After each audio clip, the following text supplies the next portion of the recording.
అందరికీ నమస్కారం.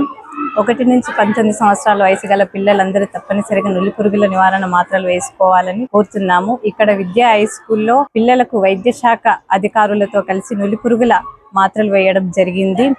అలాగే పిల్లలు తల్లిదండ్రులు తమ పిల్లలకు తప్పనిసరిగా నులి పురుగుల నివారణ మాత్రలు వేయించుకోవాలని కోరుతున్నాము. ధన్యవాదాలు. National deworming day program. ఇది ఎవ్రీ ఇయర్ 2 times పెడతారు, కానీ ఈ ఇయర్ కొన్ని వేరే కారణాల వల్ల ఓన్లీ వన్స్ పెట్టాము. అది 13th July రోజు. ఈ రోజు ఆల్బెండజోల్ టాబ్లెట్ ఇస్తూ ఉంటాం అందరికి. అది 400 mg. దాని డోసేజ్ ఏంటంటే 1 to 2 years పిల్లలకి హాఫ్ టాబ్లెట్ ఇస్తాము, 2 to 19 years పిల్లలకి ఫుల్ టాబ్లెట్ ఇచ్చేస్తాము. ఇది ఏంటంటే కడుపులో ఉన్న పురుగుల్ని చంపడానికి ఇస్తాము టాబ్లెట్. అండ్ దీని వల్ల అడ్వాంటేజెస్ ఏంటి అంటే వాళ్ళు ఐక్యూ పెరుగుతుంది, అనేమియా ఏమైనా తగ్గిపోతుంది, ఇంకా వాళ్ళ పిల్లలు షార్ప్ అవుతారు, ఇంకా అబ్సెంటిజం ఏమైనా ఉంటే అది కూడా తగ్గిపోతా ఉంటుంది అనమాట. అండ్ నెక్స్ట్ ఇక్కడ మిస్ అయిన పిల్లలు, ఈ రోజు మిస్ అయిన పిల్లలు మళ్ళీ 20th రోజు ఇస్తాం, మాపప్ డే రోజు. Thank you. ఈ రోజు మన చైర్పర్సన్ డాక్టర్ లహరి గారితో కలిసి టాబ్లెట్స్ ఇవ్వడం జరిగింది.